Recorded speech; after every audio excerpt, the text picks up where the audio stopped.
Tout a commencé un vendredi lorsque la classe de Joycey est partie en excursion au musée de l'Université du Sud-Est du Missouri.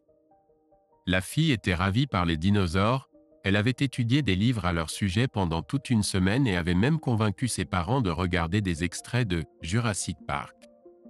Le matin, elle a préparé son propre déjeuner et enfilé son t-shirt de dinosaure préféré. Adam devait venir chercher sa fille à l'école mais a été retardé au travail. Madame Parker, la mère de la camarade de classe de Joycey, a proposé de donner un lift à la fille. Joycey, toujours plongée dans ses rêves de dinosaures, a sauté de la voiture, oubliant la règle principale, regarder des deux côtés avant de traverser la route. Adam arrivait juste devant la maison quand il a entendu des freins crisser. Le temps semblait ralentir, puis s'accélérer et se briser en morceaux. Il a vu sa petite fille sortir de derrière la voiture de Madame Parker, inconsciente de l'approche du véhicule. Plus tard, Adam a raconté à Joycey que l'impact était aussi imprévisible et dévastateur que l'astéroïde qui a anéanti ses dinosaures bien-aimés il y a des millions d'années. Elle a aimé cette comparaison. Mais à ce moment-là, il ne pensait à rien de tel. Il s'est précipité vers elle, le cœur battant dans ses oreilles, pendant que les voisins sortaient de chez eux. Le conducteur, un étudiant nommé Jake, a immédiatement appelé une ambulance et est resté sur les lieux. Il avait l'air complètement secoué.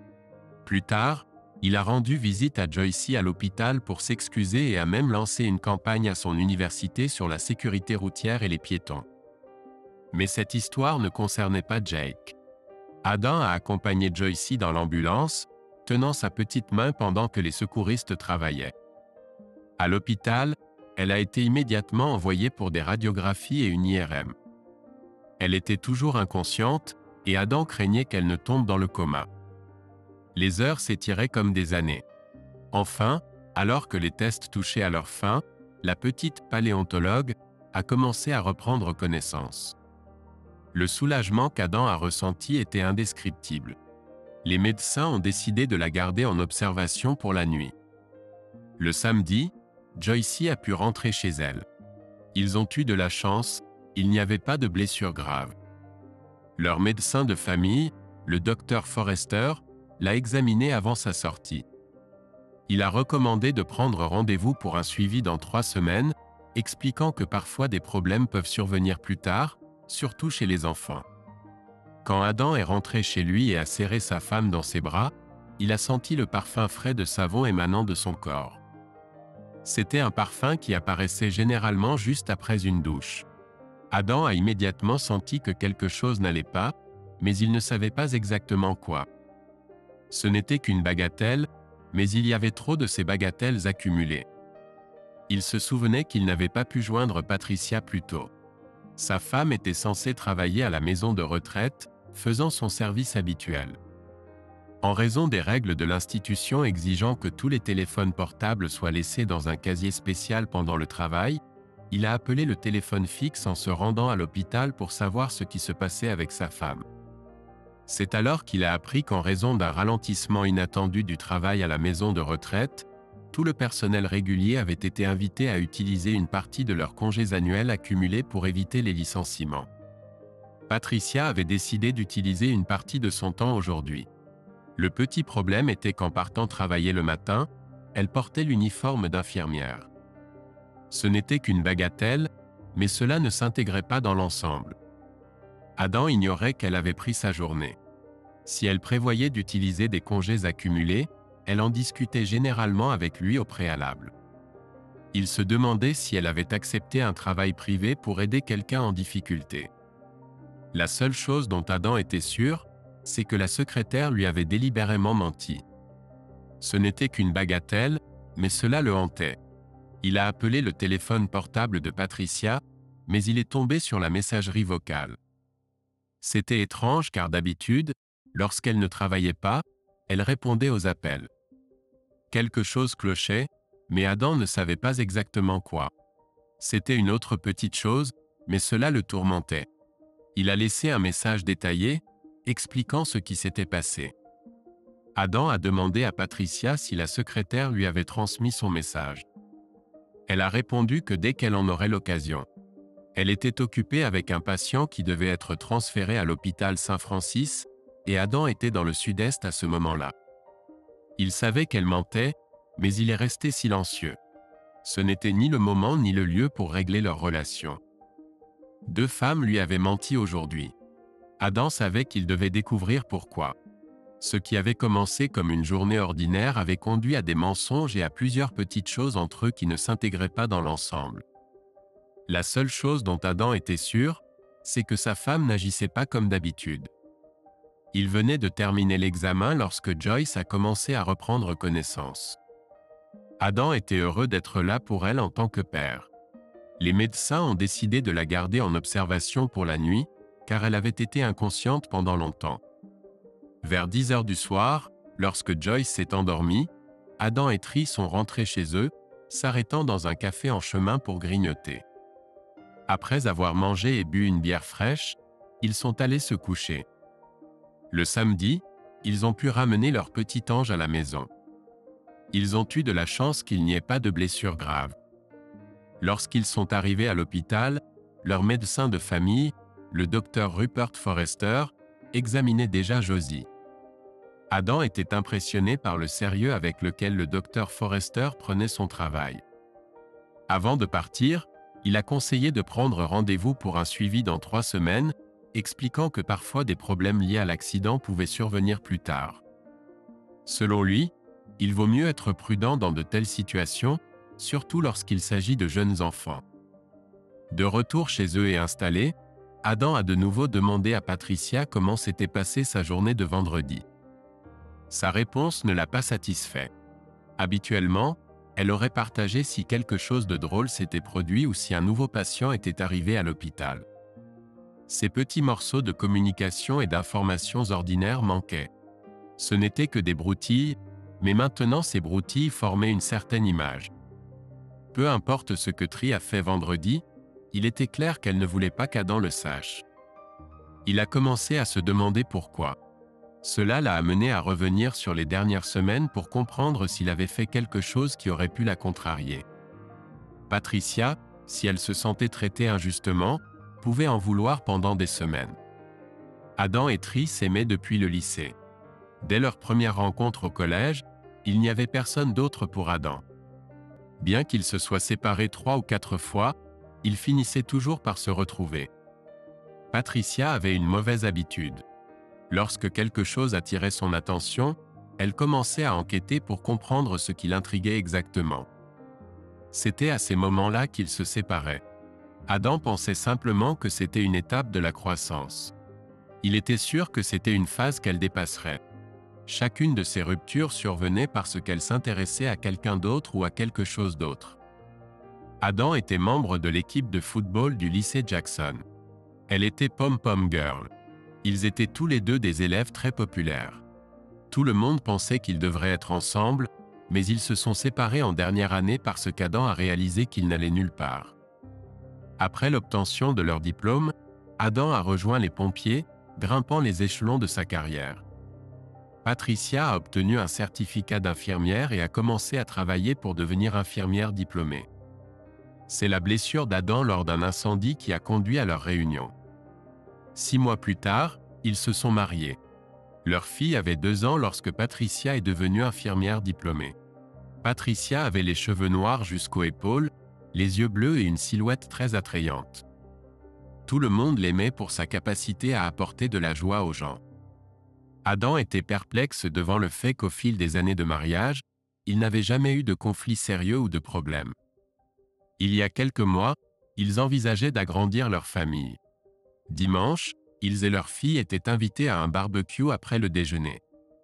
C'était une fête en plein air au bord de la piscine organisée par l'une des collègues de Patricia. Ils s'étaient préparés en portant des maillots de bain sous leurs vêtements habituels. Tout le monde devait apporter quelque chose. En chemin, Adam s'est arrêté au supermarché pour acheter de la nourriture qu'ils avaient décidé d'emmener avec eux. Ils avaient apporté suffisamment de viande fumée et de petits pains pour environ 16 personnes. Il s'agissait de saucisses de qualité supérieure qu'Adam faisait toujours bouillir avant de les mettre sur le grill. Elles étaient en boyau naturel, et les faire bouillir les rendait juteuses et dodues, des qualités qui étaient cachées lorsqu'elle était grillée de manière conventionnelle. Au lieu d'être sèche, elle devenait succulente, et on pouvait goûter la saveur fumée à chaque bouchée. Adam les avait découvertes par accident et ne mangeait plus que cela. Il les appelait « fumées » en raison de leur goût prononcé. Il s'est avéré que la façon dont il les préparait en avait fait un succès. Par conséquent, ils avaient toujours plus de viande que de pain. Ce dimanche-là, personne ne prêtait attention à Adam alors qu'il se tenait dans la cuisine près de la cuisinière en train de faire bouillir des saucisses dans de l'eau salée. Il les surveillait jusqu'à ce qu'elles gonflent, ce qui se produisait assez rapidement. Une fois qu'elles avaient atteint cet état, il égouttait l'eau, les séchait, puis les envoyait sur le grill. Patricia discutait avec leur hôtesse Emily, se tenant près de la porte-fenêtre du patio. Emily était la responsable du département des ressources humaines où il travaillait. Toutes deux regardaient vers la piscine, où Joyce et le fils d'Emily jouaient avec d'autres enfants. Adam ne prêtait pas attention à ce dont elle parlait jusqu'à ce qu'il entende la fin de leur conversation.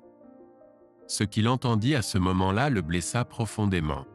Le docteur Rupert Forrester, un médecin célibataire incroyablement populaire, venait habituellement tous les vendredis après-midi pour rendre visite à ses patients et résidents, dit Emily. Maintenant, il ne se présente que les vendredis où tu es disponible.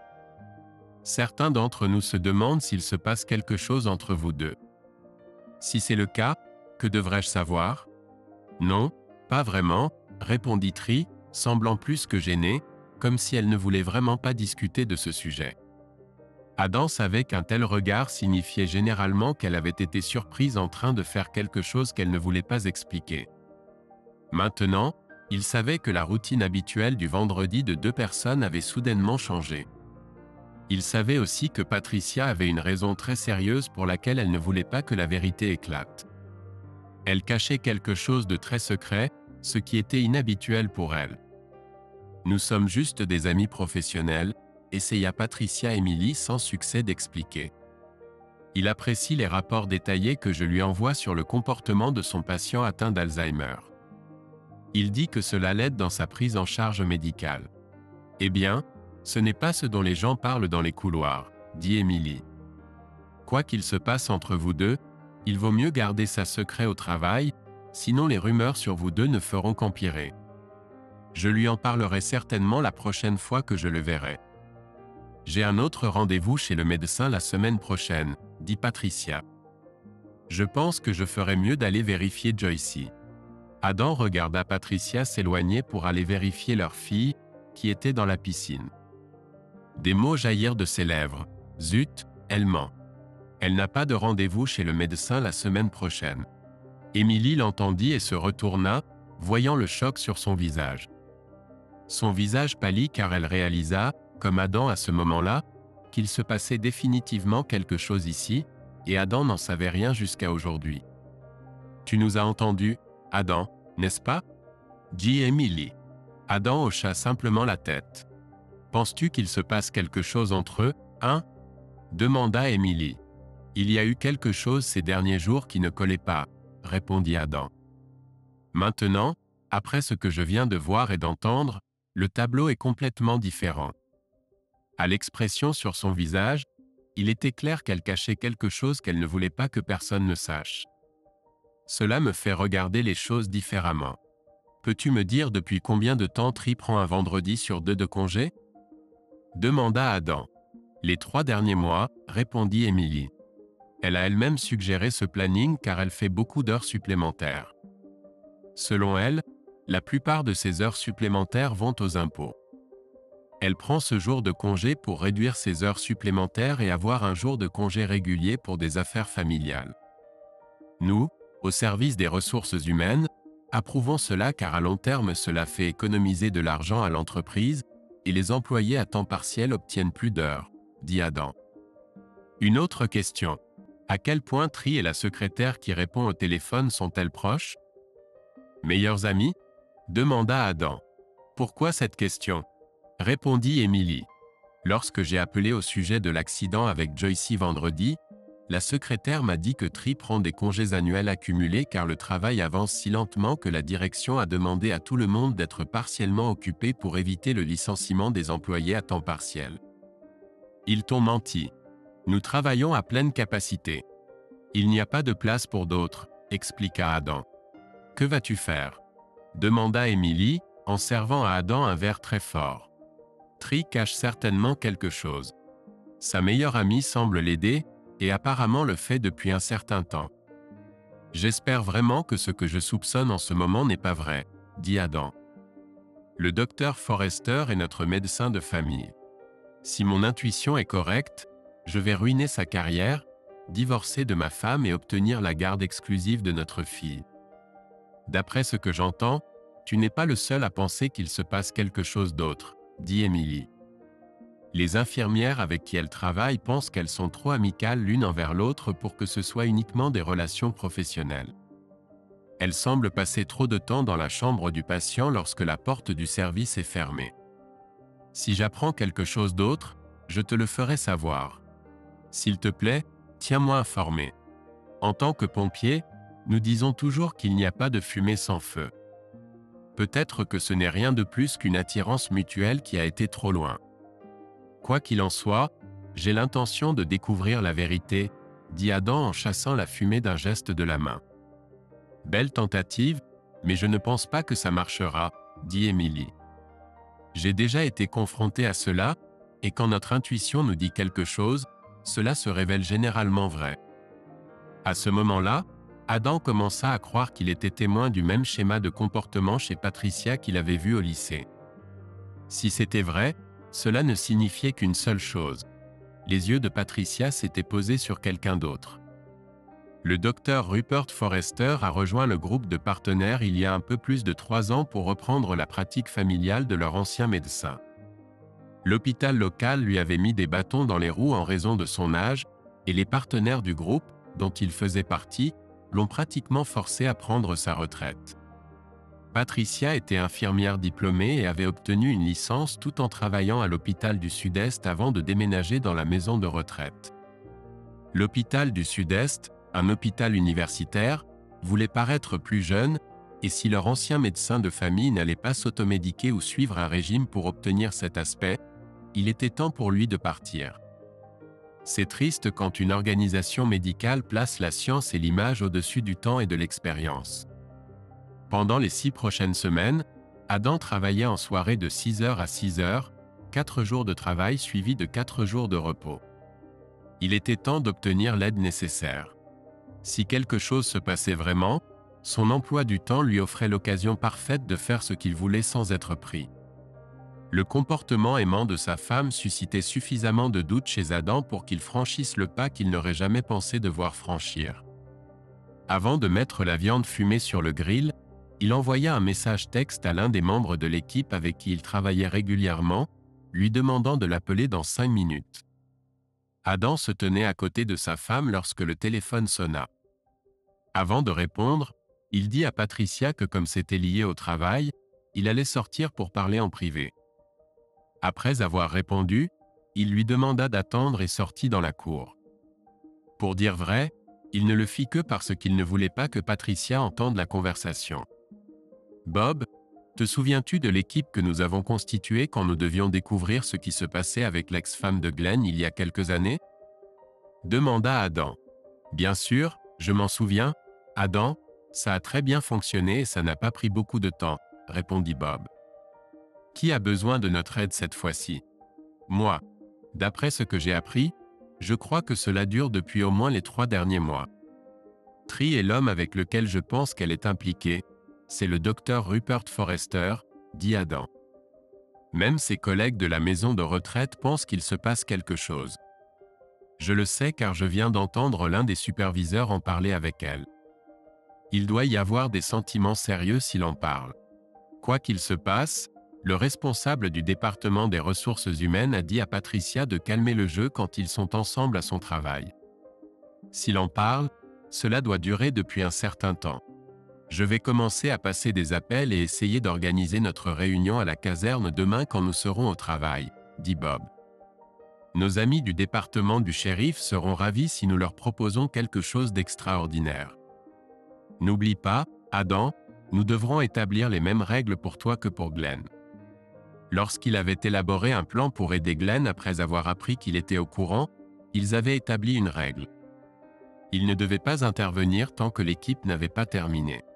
Ils estimaient que tout changement dans son comportement pourrait inciter sa femme à modifier ce qu'elle faisait. Ils mirent moins d'un mois pour mener à bien le travail. Lorsqu'ils eurent terminé, ils lui présentèrent des informations détaillées sur tout ce que son ex-femme et sa maîtresse faisaient. L'avocat a dit que c'était si détaillé qu'aucun verre ne pourrait s'y glisser. Glenn a remporté le divorce, obtenant la garde principale de leurs 3 enfants. Ils se sont rencontrés le lundi soir, juste après le dîner, dans la salle de conférence de la caserne des pompiers. Il y avait 6 membres du département du shérif, 5 pompiers et 2 policiers présents. Adam leur a tout raconté ce qui s'était passé le vendredi et ce qu'il avait appris depuis. Tout le monde était d'accord pour dire qu'il se passait quelque chose. Adam a donné une description de la voiture de Patricia, de sa plaque d'immatriculation et de ses horaires de travail habituels. Elle travaillait 8 heures par jour, commençant à 7 heures du matin et finissant à 15h30. On lui a demandé d'obtenir des copies de leurs dossiers médicaux des 2 dernières années dans le classeur conservé chez eux. Il voulait s'assurer que le docteur Rupert Forrester était toujours leur médecin de famille en examinant les relevés de facturation médicale. S'il avait une relation romantique, il devait leur désigner un autre médecin de leur cabinet médical. Ensuite, on a demandé à Adam de quitter la pièce pour qu'il puisse planifier qui ferait quoi et quand. Le mardi matin, on lui a demandé de partir après avoir accompagné sa fille à l'arrêt de bus. Adam a vu son voisin à la retraite ramasser le journal du matin. Il s'est approché pour le saluer. Ils ont engagé une conversation et le voisin a demandé pourquoi le médecin était venu la veille au soir. « Es-tu sûr que c'était un médecin ?» a demandé Adam. « Oui, il était encore en blouse blanche quand il est sorti de la voiture. Je l'ai vu l'enlever et la laisser dans la voiture avant de s'approcher de ta porte. Ta femme a ouvert la porte d'entrée et l'attendait. Il était encore à l'intérieur quand je suis allé me coucher vers 22 heures, a dit le voisin. Espérons que ce n'était rien de grave. Adam a répondu qu'il ne connaissait pas la raison de la visite mais demanderait à sa femme à son retour à la maison. En approchant de la maison, il a réalisé que ses craintes étaient confirmées. Sortant son téléphone portable, il s'est approché du voisin et lui a montré une photo du docteur Rupert Forrester sur la page Facebook du groupe médical. Le voisin a confirmé que c'était bien le même médecin qu'il avait vu. Patricia a appelé pour dire qu'elle serait en retard. Adam a fini par emmener Joycey, leur fille, chez sa mère pour arriver à l'heure au travail. Il a raconté à Bob ce que le voisin avait dit et lui a remis des copies de leurs dossiers médicaux et des certificats de leur compagnie d'assurance. Ils ont prouvé que le docteur Rupert Forrester était toujours leur médecin de famille. La dernière fois que sa femme l'avait vu pour un rendez-vous remontait à 2 semaines. Le mardi suivant, pendant que Patricia était au travail, des gars sont venus à la maison et ont fait quelque chose. Adam n'était pas autorisé à entrer dans la maison tant qu'il n'avait pas fini. Alors il s'est assis et a discuté avec le voisin de ci de là. Le voisin a dit « La visite chez le médecin la semaine dernière n'était pas médicale, n'est-ce pas ?» Adam a répondu qu'il était un homme intelligent. « Tes amis sont en train de câbler la maison, » dit le voisin. « Oui, mais ils le font sans moi, » a répondu Adam. C'était fait pour qu'ils ne sachent pas où étaient les choses. S'ils savaient ce qu'ils faisaient, ils surveilleraient leur travail, comme n'importe qui d'autre, et peut-être que tout changement dans son comportement les trahirait. J'aurais aimé avoir des amis comme ça quand j'ai traversé un divorce il y a de nombreuses années, a dit le voisin. Cela aurait pu m'épargner des milliers de dollars rien qu'en frais juridiques. De nos jours, il faut tout faire pour protéger son derrière même de ceux en qui on a confiance. C'est triste, mais la nouvelle ère de l'informatique a vraiment contribué à détruire les rares valeurs familiales que nous avions. Le premier jour de la dernière série de 4 jours, mettant fin à 6 semaines de quart de nuit, ils sont allés à la caserne de pompiers pour annoncer à Adam la mauvaise nouvelle. Ils ont même amené l'un des meilleurs avocats spécialisés en divorce de leur ville avec eux. Adam a immédiatement réalisé que sa situation était plus compliquée que simplement l'infidélité de sa femme. Le fait qu'ils aient choisi un avocat pour lui signifiait que l'équipe ressentait le besoin d'agir très rapidement. Patricia et Rupert Forrester étaient amants. Leur liaison durait depuis plus de 6 mois. Elle avait atteint un point critique. Ils estimaient qu'il était temps de faire des choix audacieux. Patricia attendait la fin de l'année scolaire pour demander le divorce, qui n'était plus qu'à 2 mois. Les soirs où Adam travaillait, il restait soit chez lui après le coucher de Joycey, soit Patricia emmenait leur fille chez sa sœur pour la surveiller. Patricia, après avoir passé la nuit avec Rupert chez lui, ramenait Joycey à la maison avant le départ d'Adam. Ensuite, ils se retrouvaient comme d'habitude. La raison pour laquelle l'avocat était là était à cause de ce qui se passait dans le dos d'Adam. Patricia, avec l'aide du docteur Rupert Forrester, prévoyait d'utiliser des motifs de maltraitance psychologique contre lui. Il voulait prouver qu'il était un père indigne et représentait un danger pour le bien-être de leur fille. Patricia croyait que, en raison de sa profession de fausse accusation, soutenue par un historique médical fabriqué qu'ils avaient créé, cela suffirait pour que le tribunal lui accorde la garde exclusive de leur fille. Elle voulait qu'Adam ait un contact limité avec Joycey, ne la visitant que sous surveillance. Son objectif ultime était de mettre Adam et ses parents en colère au point où ils décideraient de quitter définitivement leur vie. Alors qu'Adam était assis et les écoutait, il se demandait ce qu'il avait fait à sa future ex-femme pour la rendre si vindicative et malveillante. Le rapport de 60 pages contenait des dates, des photos, des images assez explosives de deux lors de moments intimes. Plusieurs déclarations notariées affirmaient que leur relation avait duré au moins 6 mois. Il y avait même des transcriptions de conversations entre eux alors qu'ils élaboraient des plans pour détruire Adam. Adam décida qu'après son dernier quart de nuit cette semaine, les documents lui seraient remis. Il déposerait également une plainte auprès du Conseil médical de l'État contre le docteur Rupert Forrester le même jour. Il fournirait des preuves qu'il agissait encore en tant que médecin de famille à ce moment-là, selon leur dossier. Il soulevait la question que puisqu'il avait discuté en couple de la manière de piéger Adam, pourrait-il falsifier des informations sur la femme d'Adam et ses dossiers médicaux pour corroborer les allégations de violence psychologique de sa future ex-femme. Une copie de la requête en divorce serait soumise au service de protection de l'enfance local avec une explication selon laquelle Adam emmenait sa fille hors de la ville pour qu'il puisse l'enquêter, lui et sa femme, sans son intervention. La lettre expliquait qu'il faisait cela comme mesure préventive. Adam devait prendre un congé de 3 semaines dès la fin de son quart de travail cette semaine. On lui proposait d'emmener sa fille hors de la ville. Le congé avait déjà été approuvé. Un des pompiers de leur équipe était l'un des chefs de service. En leur présence, Adam appela ses parents retraités et suggéra d'utiliser le fourgon de son père pour partir en congé de 3 semaines le jour de la fin de son dernier quart. Il dit avoir besoin d'eux pour cela, et il prendrait en charge les dépenses. Ils acceptèrent, mais voulaient savoir pourquoi cela devait être fait en urgence. Adam dit qu'il expliquerait lorsqu'ils commenceraient leur voyage. L'avocat récemment engagé par Adam fut choqué lorsqu'il suggéra de transférer les droits parentaux à ses parents avant que le divorce ne soit finalisé. Il dit que c'était un coup de génie compte tenu des circonstances. Si Patricia a déjà déposé une plainte auprès des services de protection de l'enfance, cela montre qu'Adam donne la priorité aux besoins de l'enfant. Jusqu'à ce que son nom soit blanchi, cela montrera à toutes les parties intéressées, même aux entités légales, qu'il protège sa fille et met ses besoins en premier. Je vais préparer les documents, a déclaré l'avocat, mais assurez-vous de les faire authentifier dans les 24 heures suivant la remise des documents à votre femme. Adam venait de terminer son dernier quart de soir et était rentré chez lui juste à temps pour accompagner sa femme au travail. Comme d'habitude, elle l'embrassa sur la joue en quittant la maison. Dès qu'elle s'éloigna de la maison, Adam passa rapidement un appel. Lui et Joycey commencèrent à rassembler des affaires pour un voyage imprévu.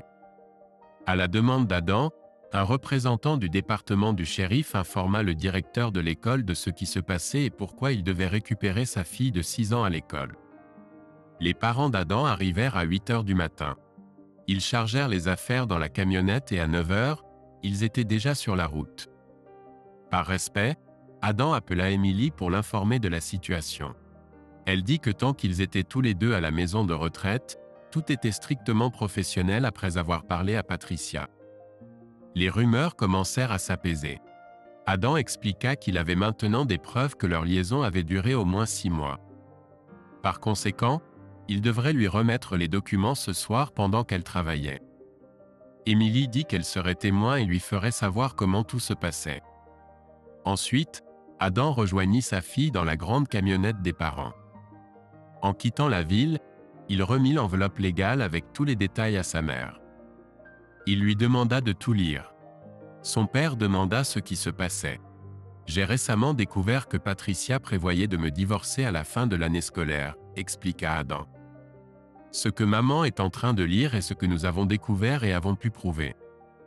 Son amant est notre médecin de famille, et il prévoyait de me dépeindre de manière très négative.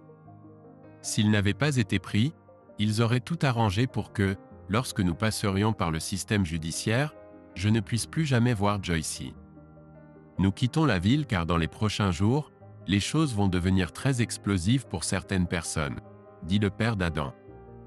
Et il vaut mieux que toi et notre petite fille ne soyez pas là. Faisons cela.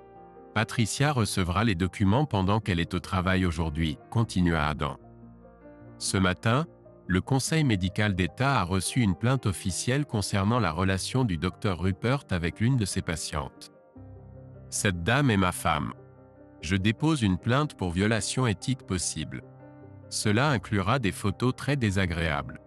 Le service de protection de l'enfance est informé de tout ce qui se passe, ainsi que de ce que maman est en train de lire.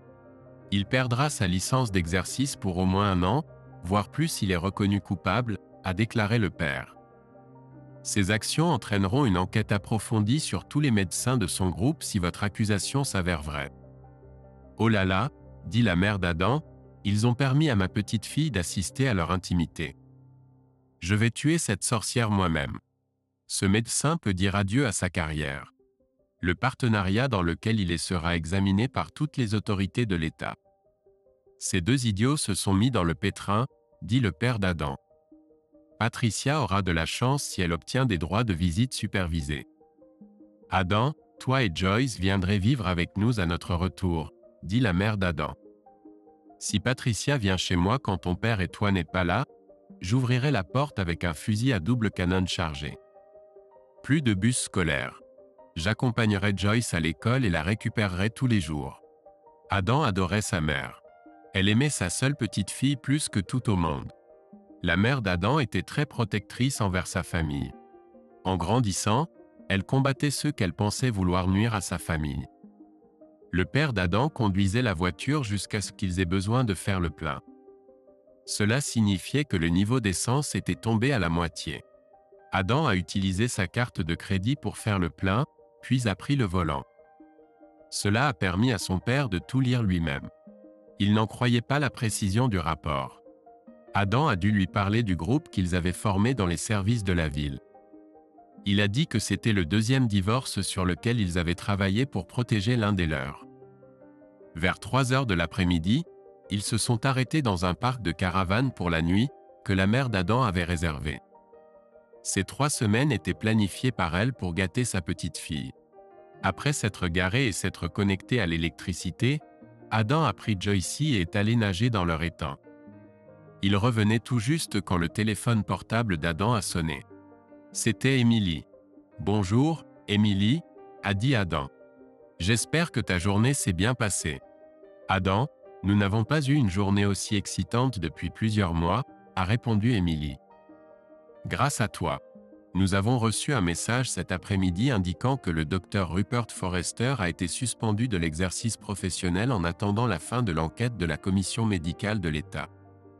Ils agissent si rapidement, je suis surpris, dit Adam honnêtement. Je pensais qu'ils l'interrogeraient au moins d'abord. Ils ne suspendent les activités que dans le cas d'une plainte grave déjà partiellement prouvée, expliqua Emily. Cela signifie également qu'ils considèrent la situation comme très sérieuse. Cela signifie que nous devrons attendre environ 3 mois avant de connaître le résultat. Eh bien, je leur ai envoyé toutes les informations répertoriées dans ma déclaration de divorce, expliqua Adam. À 3 heures, ton futur ex a été convoqué en plein milieu de son service, continua Emily.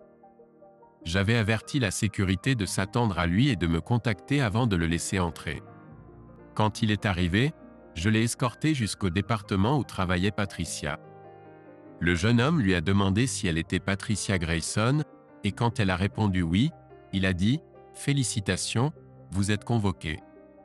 Quand elle a ouvert l'enveloppe, la première chose que nous avons tous vue était une photo de Rupert faisant l'amour à Joycey en arrière-plan. « Oh non !» a-t-elle crié avant de s'évanouir. « Zut, mon avocat lui a permis de voir ça en premier », dit Adam avec un rire amer. « C'est de sa faute.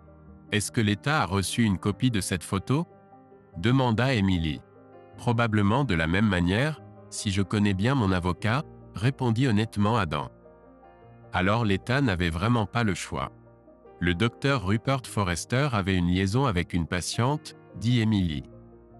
Je ne pensais pas que tu pourrais y arriver. Nous avons maintenant un pari au bureau sur la durée de sa suspension de licence. Mon père pense qu'il l'a perdu pour toujours, du moins dans notre état, dit Adam. Patricia et Rupert, comme nous l'avons découvert, ont fabriqué un faux historique médical selon lequel je l'abusais mentalement pour qu'elle puisse obtenir la garde exclusive. Si cela peut être prouvé, des accusations criminelles seront probablement portées. C'est un vrai désordre, mais ces problèmes sont aggravés par le fait que maintenant tout le monde sait qu'elle a permis à sa fille de voir ce qu'elle faisait avec Rupert, dit Emily. Les rumeurs se propagent comme une traînée de poudre ici. Certains collègues refusent de travailler avec elle. Je suis en train de réorganiser le planning. Ils disent avoir perdu toute confiance en elle. Quand elle a repris ses esprits, je lui ai informé que l'État nous avait informé que le docteur Rupert Forrester avait été suspendu par l'ordre des médecins en attendant une enquête. Quand elle est partie à 15h30, elle n'était pas contente. Attends de voir sa réaction quand elle apprendra que toi et Joyce avez quitté la ville. Nous sommes partis ce matin avec mes parents sur les conseils de mon avocat, expliqua Adam. Mon avocat a décidé qu'avec les accusations de Rupert et Patricia contre moi, il valait mieux que je ne sois pas seul avec ma fille en ce moment. Une décision avisée, surtout qu'elle a de nombreux amis à travers le monde grâce à son métier. Pour donner du poids à ces affirmations, ces histoires pourraient déjà circuler, dit Emily. Ils se sont promis de rester en contact et se sont dit au revoir. Les parents d'Adam le regardaient avec un étonnement complet. On aurait dit qu'ils réalisaient seulement ce que Patricia et le docteur Forrester essayaient d'accomplir. « Maman, trouve l'adresse du notaire le plus proche dans ton carnet pour qu'on puisse s'y rendre demain matin, » dit Adam. « Pourquoi ?» demanda-t-elle. « L'avocat a préparé des documents légaux transférant mes droits parentaux à vous deux jusqu'à ce que le divorce soit réglé ou que mon nom soit blanchi. Nous devons les signer et les faire authentifier par un notaire avant 3 heures demain, » dit Adam. « Je ne laisserai pas qu'il m'éloigne de ma fille, quoi qu'il arrive. »« Es-tu sûr de cela ?» demanda la mère d'Adam en larmes. « Ne trouves-tu pas ça un peu extrême ?»« Oui, maman, je suis sûr. Même l'avocat pense que c'est la meilleure démarche à suivre. Nous ne savons pas ce qui est dit dans les faux rapports médicaux. Par conséquent, jusqu'à ce qu'il soit prouvé que je ne représente pas un danger pour mon enfant, nous prenons cette mesure pour protéger Joyce, » expliqua Adam. La mère d'Adam se mit à pleurer. En rentrant chez elle, Patricia Grayson trouva la voiture de son mari dans l'allée. Elle coupa le moteur de sa voiture et se prépara à la tempête attendue. Elle s'approcha et sonna à la porte, espérant qu'il réponde. Mais il ne vint pas, alors elle sonna à nouveau. Finalement, elle prit la clé de la maison et ouvrit la porte. Dès qu'elle entra dans la maison, elle se rendit compte que personne n'était là car sa fille ne vint pas la saluer. Sortant une enveloppe avec des documents légaux de son énorme sac, elle commença à les lire du début à la fin. Il était clair que ceux qui avaient utilisé ses services avaient tout prévu. Les mots déchiffrés de Rupert et les siens décrivaient leur plan. Il a frappé le premier et a frappé fort. Le problème était qu'aucun des dossiers médicaux modifiés n'avait été rendu public simplement parce qu'ils n'avaient pas encore atteint cette étape dans leur plan. Et maintenant, ils n'atteindront jamais cette étape. Rupert ne pouvait pas accéder à ces fichiers tant que l'enquête n'était pas terminée. Rupert n'a jamais appris les détails de la plainte contre lui. Il a été informé que, en raison de la gravité des allégations, des mesures de précaution étaient prises. Adam a prouvé que l'affaire et leurs bêtises n'avaient rien à voir avec cela. Aucune personne morale n'acceptera le fait qu'une fillette de 6 ans soit devenue témoin de leur intimité. Patricia ne réalisait toujours pas que cela s'était produit. Joyce a dû se réveiller et retourner immédiatement au lit. Obtenir la garde exclusive était désormais impossible. Mais la garde partagée avec le principal était toujours possible. L'essentiel était d'atteindre Adam et de lui parler. Adam écoutait toujours son avis. Elle l'a appelé, mais son téléphone est allé sur la messagerie vocale. Elle lui a envoyé un message et n'a reçu aucune réponse. Elle a appelé ses parents et a constaté qu'ils ne répondaient pas au téléphone fixe. Elle a appelé leur téléphone portable et n'a pas réussi à joindre la messagerie vocale. Il était clair qu'il l'avait bloqué. Elle a appelé sa sœur, qui a répondu « Aux yeux de nos parents, tu es allé trop loin en essayant de ruiner la réputation d'Adam », a déclaré sa sœur. Il les a appelés ce matin juste après ton départ pour le travail pour dire qu'il emmenait leur petite fille en dehors de la ville chez ses parents. Quand ils lui ont demandé pourquoi, il a répondu « Papa, Patricia m'a mis dans une situation légale où je dois renoncer à mes droits parentaux sur Joyce jusqu'à ce que je blanchisse mon nom. Ma mère et mon père prendront cette responsabilité. Notre mère et notre père ont été pris de panique en lisant les documents. Pourquoi diable essaies-tu de ruiner la vie d'Adam ? Demanda la sœur. Oh mon Dieu, dit Patricia. Est-ce que cela signifie que je dois me battre contre mes proches pour la garde ? On dirait bien, dit la sœur. Le tribunal de divorce ne peut pas prendre de décision sur quelque chose qu'il n'a pas. Je pense qu'il t'a joué un tour. Je t'ai dit qu'il était la personne la plus gentille et la plus compatissante que je connaissais jusqu'à ce qu'il soit trahi. C'est à ce moment-là qu'il a appliqué des tactiques de terre brûlée à tout, a déclaré Patricia. Tu connais la réputation de ta belle-mère. Ce sera une lutte de longue haleine, ajouta la sœur. Je m'attendais à une lutte, mais pas à cela, déclara Patricia. Je pensais avoir un atout gagnant pour moi. Nous avons tous reçu ce que tu as reçu. Comme indiqué dans la lettre de couverture, c'était une copie certifiée de l'acte de divorce. Une copie certifiée a également été envoyée au conseil médical de l'État, expliqua la sœur. Toi et ton amant Rupert avez essayé de le détruire, d'effacer sa fille Joyce de vos vies. Si tu étais dans une telle situation, que ferais-tu ? Zut, dit Patricia. Il essaie de ruiner la carrière de mon petit ami et notre avenir. Rupert, si le conseil se prononce en faveur d'Adam, il ne pourra peut-être plus jamais exercer la médecine dans l'État. Exactement. Sœur, je pense que tu as saisi l'essence, dit la sœur de Patricia. Il te donne un avant-goût de ce que tu avais prévu de lui faire, utilisant tes propres intrigues pour le prouver. Mais c'est correct car, selon tes propres mots, Rupert est le meilleur que tu aies eu. En ce qui concerne la famille, et je dois être d'accord avec eux, tu es seul dans cette affaire. Aucun de nous ne veut y être mêlé. Nous ne participerons pas à ta tentative de ruiner la vie de ton mari. Éloigne-toi de nous jusqu'à ce que ce désordre soit résolu. Patricia fut stupéfaite de la manière dont son mari l'avait complètement surpassé. Même sa famille ne voulait rien avoir à faire avec le désordre qu'elle avait créé pour elle-même. Lorsqu'on lui remit la déclaration, elle fut en état de choc complet. Rupert et elle pensaient avoir été si prudents. Elle passa le reste de la nuit à essayer de comprendre comment elle avait été piégée. Rupert Forrester venait de terminer une réunion avec ses associés. Après 4 heures de discussion animée, ils convinrent tous d'acheter immédiatement sa part. Cela fut fait pour minimiser l'impact de l'enquête sur la société en commandite à responsabilité limitée. Ils ne savaient pas qui avait formulé de graves accusations, donc ils avançaient tous à l'aveugle. Rupert Forrester gagna suffisamment d'argent dans l'affaire pour ouvrir son propre cabinet une fois que tout serait réglé. Le téléphone portable de Patricia vibra. Elle avait un message. Elle glissa son doigt pour l'ouvrir. Adam avait répondu au message. Il disait « Je ne peux pas parler. Trop de colère. Toute communication se fera en présence d'avocats ou par leur intermédiaire. » Patricia pleura. réalisant qu'elle avait perdu sa chance de convaincre Adam de retirer sa plainte contre leur médecin. Les parents d'Adam et lui venaient de quitter le bureau du notaire, finalisant le transfert des droits parentaux. Adam devait payer 5 $ supplémentaires pour qu'il numérise une copie et l'envoie à son avocat. Lorsqu'il reçut un appel inattendu du cabinet de leur médecin de famille, il répondit.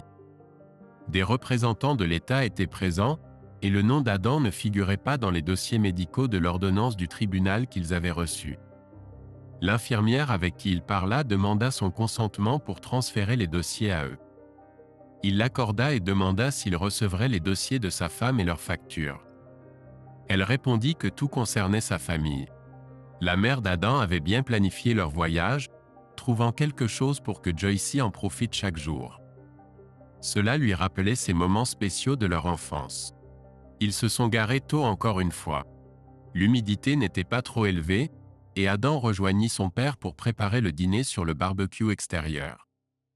Sa mère a sorti la tête et a dit « Émilie appelle sur ton téléphone portable ». Adam s'approcha et prit le téléphone de ses mains. « Bonjour, Émilie », dit-il.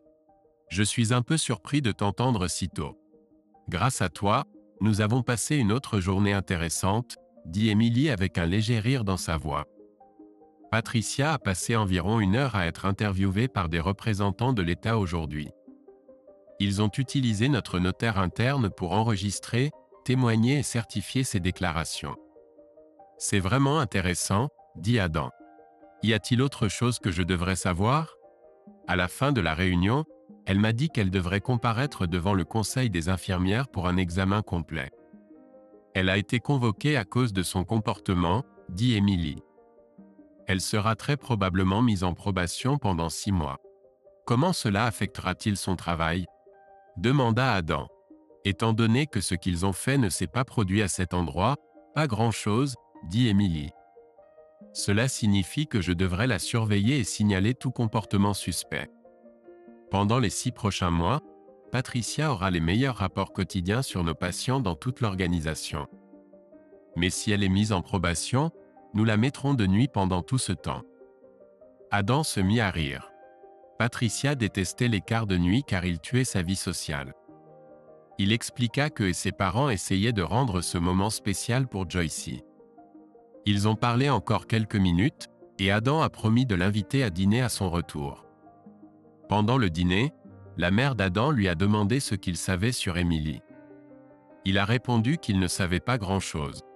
Elle est une mère célibataire d'environ son âge, et elle a un fils qui a à peu près 1 an de plus que Joycey. Il ne sait même pas si elle était mariée ou non. Adam et Émilie sont restés en contact tout le temps où ils étaient absents. Le jour avant leur retour, Adam a appelé l'avocat pour lui demander de lui donner accès à la maison pour qu'il puisse récupérer ses affaires.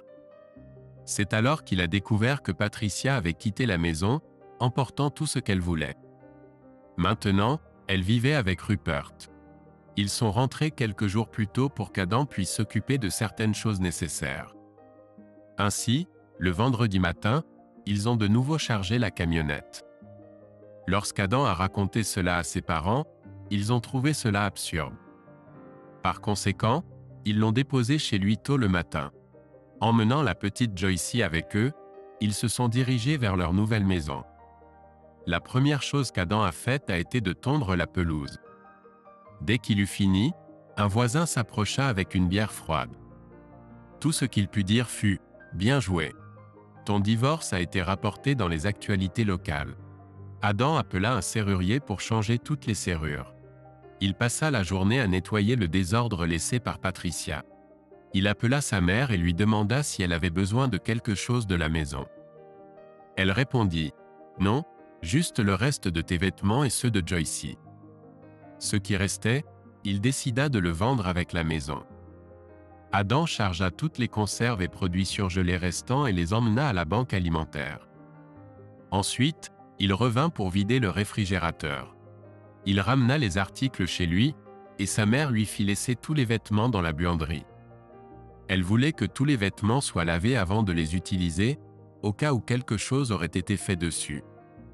Il était environ 4 heures de l'après-midi, et Adam prit son téléphone portable. « Emily répondit dès la première sonnerie. « Salut, Adam, tu es de retour ?» dit Emily. « Quand êtes-vous arrivé ?»« Ce matin. J'ai passé toute la journée à ranger la maison pour la mettre en vente, » dit Adam. « Je pensais que toi et ton fils pourriez dîner avec moi et Joycey. Si tu étais à la maison, nous adorerions, mais il est avec ma mère ce week-end, donc je suis libre, » dit Emily. « D'accord, je laisserai Joycey avec ma mère et je viendrai te chercher à 7 heures. Où aimerais-tu aller, Bella Italia ou Célébration Restaurant-Bar ?» Bella Italia, sonne bien, répondit-elle. Adam se prépara un peu pour le dîner. Il mit une chemise, un pantalon et des chaussures en cuir. Comme il avait réservé, ils furent immédiatement escortés à l'intérieur. Ils eurent un bon dîner, et Adam apprit beaucoup de nouvelles choses sur Emily. Elle n'avait jamais été mariée et avait principalement élevé son fils de 7 ans seul. Son père était autrefois pompier. Le premier jour de travail d'Adam était censé être le dimanche. L'État n'avait pas encore pris de décision concernant Patricia et Rupert. L'opinion générale était que plus cela durait, plus c'était mauvais. Adam raconta à Emily ce qu'ils avaient fait avec la famille et Joycey pendant 3 semaines. Après cela, ils se promenèrent dans le centre-ville pour voir la vie nocturne. Il était environ 23 heures quand Adam arriva chez ses parents. Maman, étant maman, l'attendait toujours. Adam fut appelé au travail le dimanche après-midi. Il avait un visiteur qui voulait lui parler. Il se doutait de qui il s'agissait. Et il avait raison. C'était son ex, Patricia. « Madame Forrester, comment puis-je vous aider ?» Adam dit en entrant dans le bureau et en activant l'application d'enregistrement sur son téléphone portable. « Je m'appelle toujours Grayson, Adam, » répondit Patricia. « Eh bien, si c'est vrai, alors je suis toujours une merde à tes yeux. »« Alors que veux-tu » répondit Adam. « Adam, ce n'est pas vrai, » dit Patricia, essayant d'adoucir la situation. « Désolé, mais ton comportement ne suggère-t-il pas le contraire ?» répondit Adam. « La première chose que tu as faite a été de déménager dans un autre appartement dès que Joyce et moi sommes partis en vacances. Les témoins disent que tu as déménagé le lendemain. Alors, qu'en est-il de la culpabilité ou des remords ? » « Je veux voir Joyce, » dit Patricia. « Parle à ton avocat. Je suis sûr qu'il confirmera que légalement je n'ai plus mon mot à dire. »« Il semble que tu frappes à la mauvaise porte, » répondit Adam. « Après tout, j'ai été celui que tu as publiquement accusé de maltraiter notre enfant. »« Je sais, mais tu peux réparer tes erreurs, » dit Patricia. « Désolé, mais je ne pense vraiment pas qu'à son âge Joyce devrait être présentée à quelqu'un qui n'est rien d'autre qu'une pute, » dit Adam. « Les photos montrent à quel point tu te soucies de notre fille quand tu es dans les bras d'un autre. Tu peux communiquer directement avec mes parents. Alors s'il te plaît, pars, Madame Forrester, et ne reviens pas, sinon je déposerai une ordonnance restrictive. » Sur ces mots, Adam tourna le dos et partit. Il dit à l'homme assigné pour la journée d'escorter la femme.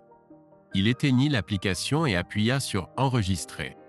Plus tard, il raconta qu'elle était devenue pâle et qu'en l'escortant jusqu'à la voiture, elle éclata en sanglots. Selon lui, il lui aurait dit « D'après ce que j'ai entendu à ce sujet, Adam n'avait pas d'autre choix que de se comporter ainsi. Après tout, si tu avais ressenti la moindre responsabilité ces 4 dernières semaines, tu aurais fait quelque chose pour laver son nom. La plupart d'entre nous qui l'ont aidé à enquêter sur cette affaire considèrent ton comportement comme impardonnable. Tu n'es rien d'autre qu'une salope rusée et cupide qui a planifié de lui enlever tout ce qui avait de l'importance pour lui. » Lundi soir, Adam travaillait avec l'équipe d'ambulanciers lorsqu'il reçut un appel de sa mère. Il a renvoyé l'appel vers la messagerie vocale. Ils aidaient à préparer une femme âgée pour son transport à l'hôpital. En revenant à la caserne, il l'a rappelé. « Désolé, maman, j'étais en intervention et je n'ai pas pu répondre, » expliqua Adam. « Je pensais que tu devrais savoir que des représentants de l'État sont venus juste après que j'ai ramené Joycey à la maison. Ils ont parlé avec elle à l'école aujourd'hui, » dit-elle. « Je leur ai montré le document de transfert des droits parentaux et ils m'ont interrogé à ce sujet. Je leur ai dit que je n'avais jamais vu mon fils être cruel envers qui que ce soit. Merci, maman, c'est bon à entendre, dit Adam. J'espère que ça ne te dérange pas, mais les parents de Patricia sont là et restent pour le dîner, dit-elle. Veux-tu qu'on t'attende? C'est bon, maman, s'il te plaît, transmets-leur mes salutations et dis-leur que je serai là dès que possible, répondit Adam. Dis-leur qu'ils peuvent voir Joycey quand ils veulent si Patricia n'est pas là. Explique-leur que ça se passera ainsi jusqu'à ce que le tribunal règle tout. Adam a fini par rester car l'un des hommes travaillant le soir pouvait venir avant 8 heures, donc Adam est resté pour s'assurer qu'il n'était pas en sous-effectif. Il lui a dit qu'il pourrait rattraper ses heures plus tard. Adam a envoyé un message à sa mère pour lui dire de ne pas attendre et a expliqué pourquoi.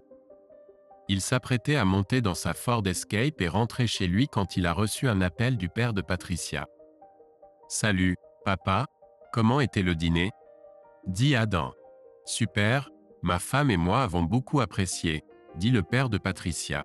« Adam, ma femme et moi voulons te remercier. Grace nous a dit ce que tu lui as dit. Nous sommes très désolés pour ce que notre fille a fait. Nous te promettons, mon fils, que nous respecterons tes conditions. As-tu parlé avec elle? Nous n'avons pas échangé depuis que nous avons reçu une copie de la déclaration de divorce. Elle est venue au poste dimanche et a exigé de voir Josie. Je lui ai dit que c'était hors de mon contrôle et qu'elle devrait régler cela avec ma mère. Zut, je viens de me rappeler que j'ai enregistré notre conversation. Et si je te l'envoie? Dit Adam. Je t'en prie. Je l'écouterai volontiers, dit son beau-père. Adam a envoyé l'enregistrement. Apparemment, elle l'a apprécié car il l'a transféré aux parents d'Adam, à tous ses enfants y compris Patricia, puis a renvoyé un message. La vérité a été bien expliquée.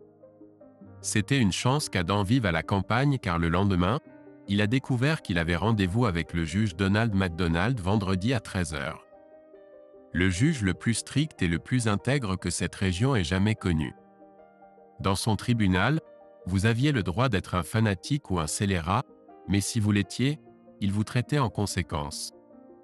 En général, si vous étiez un homme, cela signifiait que vos parties intimes étaient exposées. Il y avait des rumeurs, mais il n'a jamais été prouvé que certains ne les récupéraient jamais. Cet homme était une légende vivante dans ces contrées. On disait souvent qu'il faisait passer le juge Roy Bean pour un faible. L'avocat d'Adam a dit que lorsque le juge a pris leur affaire, c'était comme une comédie de « Vendredi 13 ».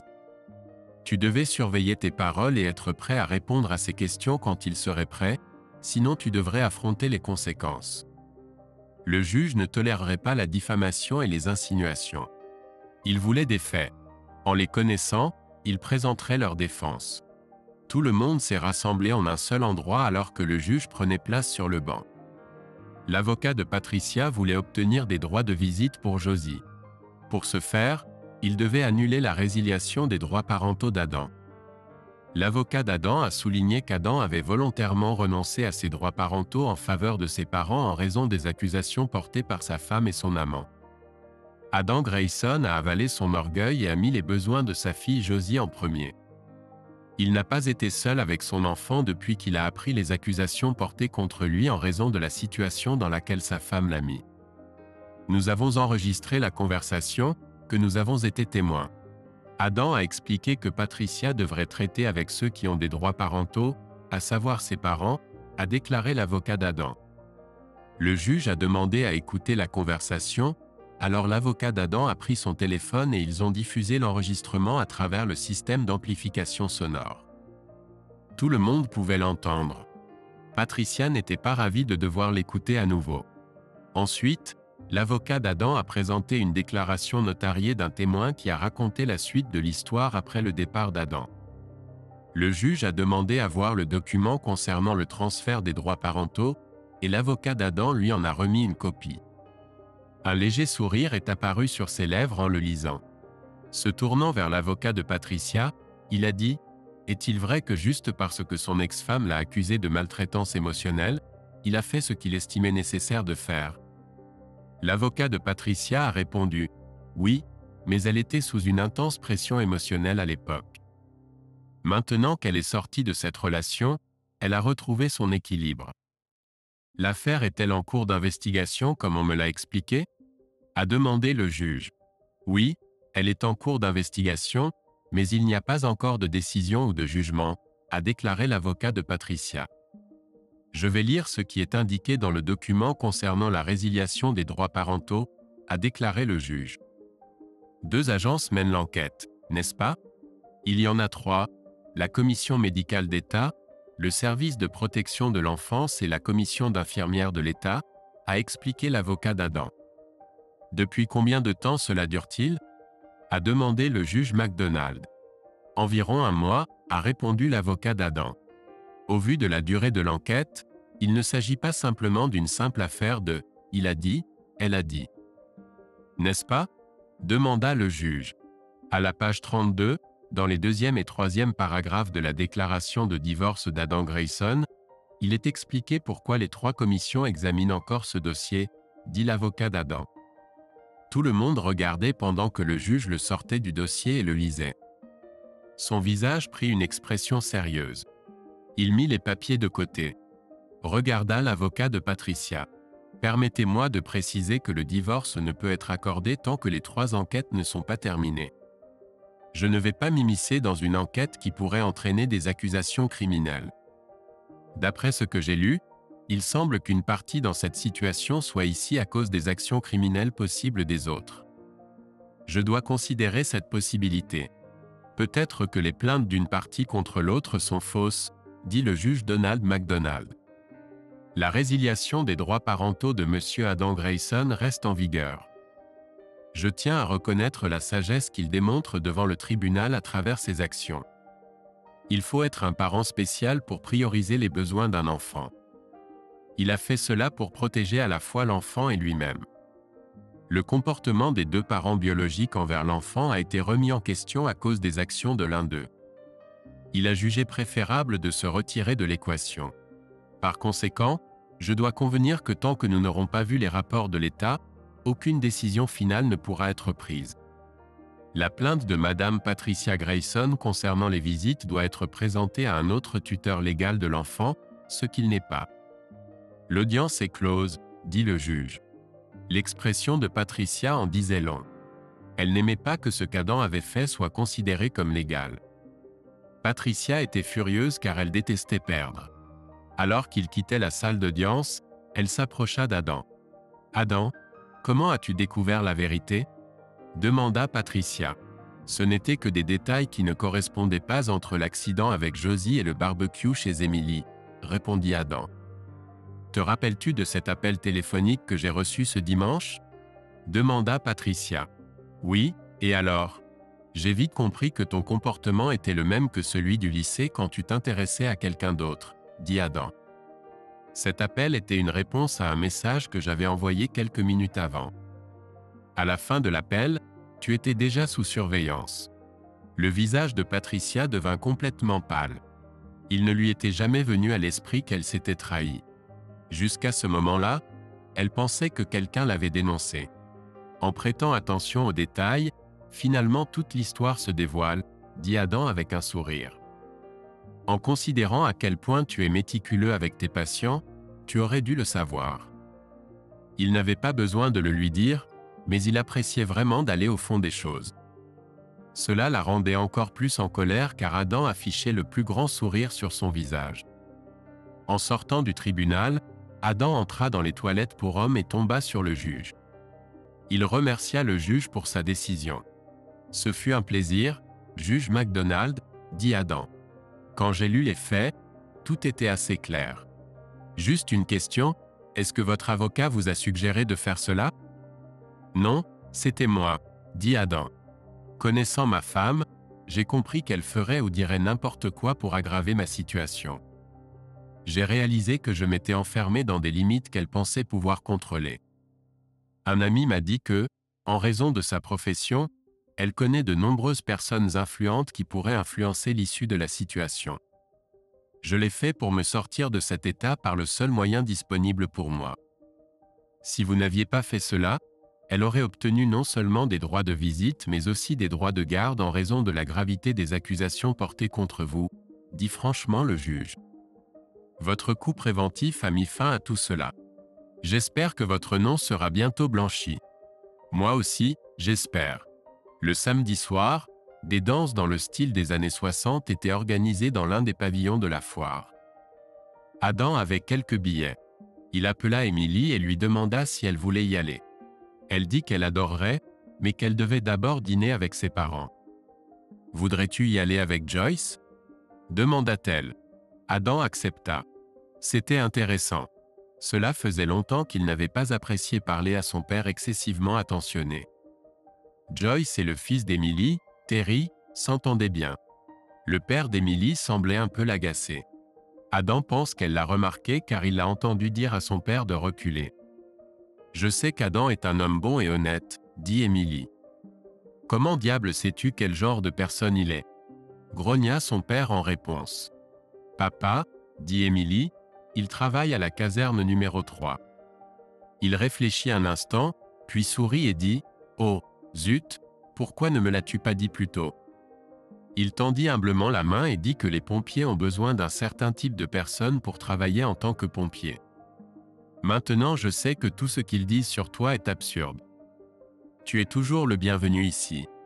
Ils proposèrent à Joyce de rester dormir, mais Adam expliqua qu'elle devait être avec des proches pour le reste du week-end. Ainsi, il a dû expliquer toute la situation. Les danses se sont bien passées. Rien n'est plus agréable que de danser sur de vieilles chansons comme « Twist and Shout », toutes les chansons des Beach Boys et le rock'n'roll des débuts. Certaines chansons de WAP étaient ses préférées car sa mère les écoutait quand elle était petite. Adam a raccompagné Emily jusqu'à la porte. En se disant au revoir, elle s'est penchée et l'a embrassé. « Adam, je sais que c'est encore trop tôt, mais je me demande quand tu seras prêt, » a-t-elle dit avant de lui dire au revoir. Il était environ 2 heures du matin quand Adam est rentré chez ses parents. Sa mère, comme d'habitude, l'attendait. Ils ont parlé de la soirée passée et de combien ils l'avaient appréciée avant qu'Adam n'aille se coucher. Les avocats s'occupaient de la division des biens et ils ont mis la maison en vente. L'affaire avançait lentement. 3 mois s'étaient écoulés depuis la rupture et enfin, il y a eu un tournant. La commission médicale d'État a trouvé le docteur Rupert Forrester coupable de plusieurs violations éthiques. Parmi elles, la falsification de dossiers médicaux pour un gain personnel. Sa tentative de ruiner la vie de quelqu'un pour prendre sa femme a été prise très au sérieux. Sa licence d'exercice médical dans l'État a été révoquée de manière permanente. Emily a appelé quand elle a entendu la nouvelle, réveillant Adam. Il s'est levé au milieu de la nuit et a dormi environ 2 heures. En conséquence, il était aux anges de bonheur et trop excité pour se rendormir. La mère d'Adam était ravie quand il leur a annoncé la nouvelle à elle et à son père. Quand il est sorti les voir habillés, sa mère a demandé ce qui s'était passé. Adam a répondu qu'il allait découvrir si la dame qui était à ses côtés ces derniers mois voulait déjeuner. Sa mère a souri et a répondu qu'il n'était pas encore temps pour eux de rencontrer Emily. Il était environ midi quand Adam est entré dans la maison de retraite, château, de leur ville. Il était habillé de manière semi-formelle. La première personne qu'il a vue était la secrétaire qui lui avait menti il y a quelques mois. Son visage est devenu pâle lorsqu'il s'est approché du bureau d'accueil. « Pourriez-vous contacter Emily Jones et lui dire qu'il y a un monsieur ici qui aimerait savoir s'il est possible de déjeuner avec lui ?» a demandé Adam. Il a regardé alors qu'elle composait le numéro d'Emily. Quelques minutes plus tard, Emily est apparue avec un grand sourire. Après l'avoir saluée, il l'a serrée contre lui et l'a embrassée sur le front. Puis, se tenant par la main, ils sont sortis dans la rue. Ils sont allés au Broadway Bistro and Bar pour déjeuner. Tu sais, en ce moment, nous sommes le centre d'attention de tous les commérages, dit Emily. Patricia l'a déjà appris de la reine des commérages, la secrétaire. C'est son problème. Maintenant que j'ai été blanchi, je ne regarde plus en arrière, répondit Adam. D'ailleurs, ma nouvelle petite amie doit être fatiguée d'attendre que je rassemble mon courage. Il a dû dire quelque chose de juste car les yeux d'Emily se sont légèrement humidifiés et leur déjeuner d'1 heure s'est transformé en 2 heures et demie. Adam a appris plus tard qu'après avoir déposé Emily, la secrétaire a dit à Patricia à quel point ils avaient l'air heureux et amoureux. Patricia était sur le point de découvrir qu'il y avait un homme un peu vengeur. Elle allait découvrir que des ennuis se préparaient dans son paradis. La station locale CBS a rapporté cela à 4 heures de l'après-midi. Il s'est avéré que le docteur Rupert Forrester et Patricia Grayson avaient comploté pour détruire Adam en falsifiant des dossiers médicaux. Cette même semaine, la commission des soins infirmiers a mis Patricia en probation pour 1 an. Emily a transféré Patricia au quart de nuit, comme promis. La relation entre Patricia et Rupert est devenue instable. Même la nouvelle de sa grossesse n'a pas aidé. Rupert a commencé à chercher d'autres options. Se rendant rapidement compte qu'il n'y en avait pas, il a accepté un poste de concierge à la maison des anciens combattants luthériens, travaillant de nuit. C'était le dernier quart de nuit d'un horaire de 4 jours lorsqu'Adam est arrivé à la station et a vu une bannière de félicitations accrochée là. Ils ont appelé quelqu'un pour la remplacer. Emily, son fils et ses parents étaient là ainsi que leur capitaine. Les parents d'Adam et sa fille étaient également présents. Adam venait d'être promu. Il a appris qu'il avait été promu en raison de ce qu'il avait vécu. Cela signifiait plus de quarts pour lui. Maintenant, il avait un poste de cadre junior. Une semaine de travail de 5 jours, 8 heures par jour avec les week-ends libres le samedi et le dimanche. Lors de la fête, Adam a entendu Bill Jones dire au capitaine que si le destin lui souriait, il deviendrait bientôt le beau-père d'Adam. Il s'est écoulé environ 2 semaines avant qu'il ne se retrouve de nouveau dans le bureau du juge McDonald. Les termes de l'accord de règlement ont été approuvés, et Adam a obtenu le divorce pour cause d'adultère. Une nuit, Rupert Forrester a disparu, laissant Patricia seule et enceinte.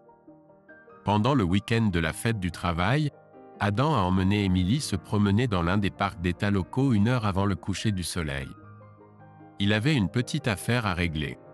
Cela nécessitait de se mettre à genoux. Bien sûr, elle a dit oui. Leurs familles se sont réunies et ont prévu un barbecue pour lundi après-midi chez Emily, alors Adam finissait juste de griller les saucisses qu'il aimait.